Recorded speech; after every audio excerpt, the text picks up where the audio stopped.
मुख्यमंत्री आदरणीय देवेंद्रजी फडणवीस साहेब यांचा ताफा आदरणीय देवेंद्रजी फडणवीस साहेबांना आयोजन समितीकडून हा सन्मान इथे केला जातोय। अध्यक्ष जी सुधाताई या ठिकाणी मंचावर उपस्थित सर्व पदाधिकारी, उपस्थित सर्व खेळाडू, खेळप्रेमी, कार्यकर्ता, भगिनी आणि बंधूंनो, मला अतिशय आनंद आहे की दरवर्षी या कार्यक्रमाकरता माझी हजेरी असते आणि यावर्षी मुख्यमंत्री झाल्यानंतर हजेरी लावायची इच्छा असताना देखील येता येईल की नाही अशी परिस्थिती होती, कारण अधिवेशन सुरू होतं। अधिवेशनामध्ये काही कार्यक्रम देखील लागले होते, पण मी कपिलजींना सांगितलं होतं की मी काही करीन पण या ठिकाणी येईल। आणि सगळ्यांना माहिती आहे की मी जेव्हा म्हणतो मी पुन्हा येईल तेव्हा मी येतच असतो।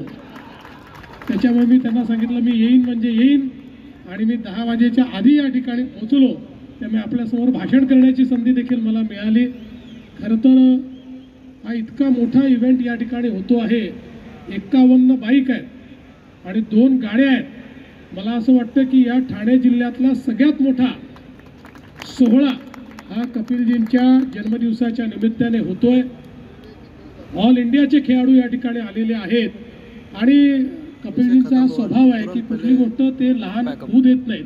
भव्यता हा त्यांचा स्वभाव आहे, त्यामुळे कुठली गोष्ट करायची तर ती भव्य दिव्यच करायची।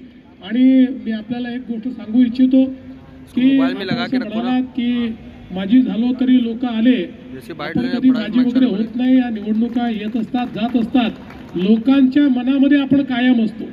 लोकांच्या मनात ना आपण माझी झालो नाही म्हणजे मग आपण सगळं मिळवलं असं समजायचं। त्यामुळे निश्चितपणे मागच्या वेळेसपेक्षाही जास्त लोक आपल्याला या ठिकाणी आपलं अभिष्ट चिंतन करण्याकरता आलेत। मी पण आपल्या सगळ्यांच्या वतीनं कपिलजींचं मनापासून अभिष्ट चिंतन करतो आणि असंच त्यांनी सातत्याने समाजाची सेवा करत राहावी अशा प्रकारची ईश्वरचरणी प्रार्थना करून माझे 2 शब्द संपवतो। धन्यवाद। जय हिंद, जय महाराष्ट्र। 13 मध्ये, त्यानंतर 2014 ते 19 मगाशी जसं कपिल पाटील साहेबांनी सांगितलं त्यावेळेला महाराष्ट्राचे मुख्यमंत्री, महाराष्ट्राचे विरोधी पक्ष नेते बोलले की या राजकारणात कोणी आजी किंवा माजी नसतं, आणि ते वाक्य नक्कीच प्रेरणा देणार कपिल मोरेश्वर पाटील साहेब यांना ठरेल। आणि त्याचमुळे त्यांची फटकेबाजी आणि ही गोलंदाजी कपिल मोरेश्वर पाटील साहेबांची सध्या मैदानामध्ये सुरू आहे। विधिमंडळात देखील त्यांनी विधिमंडळ सातत्याने गाजवलंय। 1999 पासून विधिमंडळात अंदाज समितीचे सदस्य, नियम समितीचे सदस्य, महाराष्ट्र जीवन प्राधिकरणाचे सदस्य, राखीव निधी विषय संयुक्त निवड समितीचे सदस्य, सार्वजनिक उपक्रम समितीचे सदस्य, अशी अनेक कामे।